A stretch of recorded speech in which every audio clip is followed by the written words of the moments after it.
Hey everyone, this is Brett Endy's the Dog Savant, dogtrainingla.com. So what you're about to see is a clip of yesterday's training session with Ginger, who is at least 10 years old. She's a Pitbull rescue. Her owners just got her a couple months ago, and she came with some bad habits. She just was never taught in her entire life how to walk on a leash, how to focus, how to not react to external distractions, and that's what we were doing here today. We were over at the park and working on some of these basic walking exercises, some distance stationary commands, and even added some recall.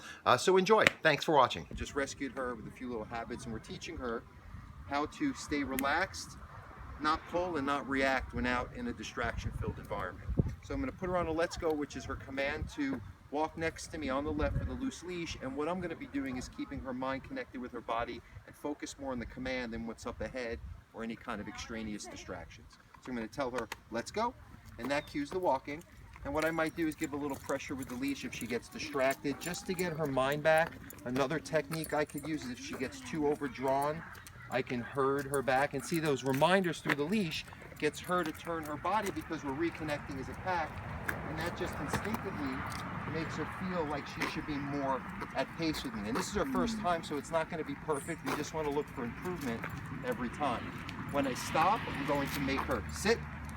Good. I'm going to physically praise her. Very good. Align her so that we show her that every time we auto sit, it's always in the proper position. We don't want to adjust to her. We want to always have her aligned in the way we expect. To initiate the command, I'll tell her let's go, and that cues her to walk. But if she gets ahead, I'll do the same thing back the other way, kind of fake her out. So I just send her some light signals through the leash. She turns herself so she can actually learn from the mistake she made and gets a better understanding of the expectation of the let's go command. And this is a lot for her. We actually haven't really worked in a place with all these people, but we have practiced enough, so we should expect that commitment to the command, the compliance. Good. And anytime she's walking more focused, ears back, she has that face, happy tail in the zone, you tell her good, let's go.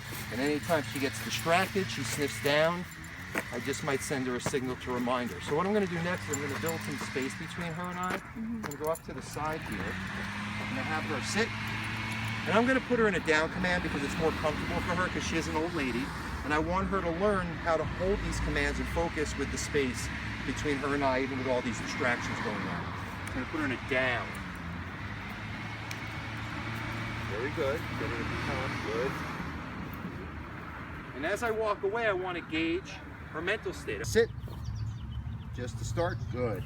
And what I want to do is gauge her focus as I walk away so I could create some space to then follow up with a recall. So if I see she's distracted, checking the leash, even little things like flicking her tongue, her eye shape changes, it's all precursors to her getting distracted.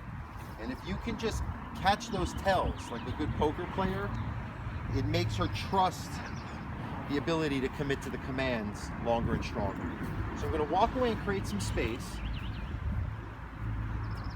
What I'm going to do for the first round, good, sit. And I don't want to overpraise her because even just me telling her to sit makes her forget the original game plan. So I want to really, even if I don't praise her when I'm first practicing, till I build some more attention and focus, it's totally fine because the reward is the command. It's the calm, security, and the job you do. Down. Good down, not too emotional. I'm going to walk away and create the space. Just want to watch her getting distracted if there's any kind of extraneous things going on. And I'm going to call her again, happy, excited, cheerful. Come! I want to give her a reminder, and I start drawing her in with the leash as I back away to guide her in my direction. Come, come, come, come, come. And as she gets to me, I'll have her sit. Good, come. That's so good. That's so good. Okay, very good. Okay, I'm gonna.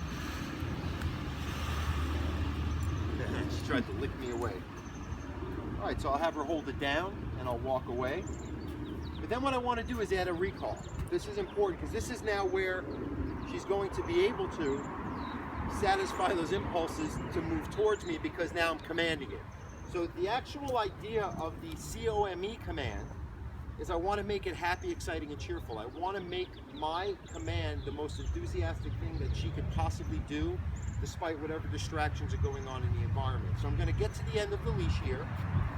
Once she's holding the position, I'm going to call her, and what I'm going to do is I'm going to back away while I reel the leash in to keep her guided in this straight line in my direction. So I'm going to call her, nice, happy, excited, cheerful, come! And I'm going to reel her in. As she comes to me, I draw the leash in to create that guide, and then I'm going to back away for good measure just to pull her in, have her sit, and then good. And I like to scratch them right on the base of the tail or whatever they like. You can give them a secondary reward by letting them play with a toy after